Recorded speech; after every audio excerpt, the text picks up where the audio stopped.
बातमीत सत्यता हीच आमची ओळख। शिंदेगड तालुक्यातील सुराई चुडाणे मालपूर परिसरामध्ये अवकाळी पावसाने जोरदार हजेरी लावल्याने वृक्षांचे नुकसान झाले। यावेळी जोरदार वाऱ्यासह वादळी वाऱ्यासह विजांचा कडकडाट सुरू होता।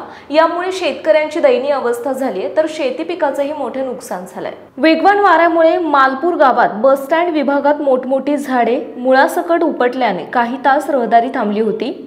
यावेळी कुठल्याही प्रकारची जीवितहानी झाली नाही। यासह भाजीपाला मार्केटमध्ये विक्रेत्यांची फजिती पाहण्यास मिळाली। दुपारी 3 ते 4 च्या सुमारास वादळी पावसाने हजेरी लावल्यामुळे रस्त्यावरील झाडे मुळासकट उपटली गेली। ही झाडे रस्त्यावरच पडली होती। ग्रामस्थांनी झाडांना बाजूला करून रहदारी मोकळी केली। एकीकडे भुईमूग बाजरी पिकांची नासाडी अशा अवकाळी पावसामुळे होत आहे, त्यामुळे शेतकरी हवालदिल झालाय। शेतकऱ्यांनी नुकसान भरपाईची मागणी केली आहे। प्रतिनिधी प्रभाकर धनगर, मालपूर।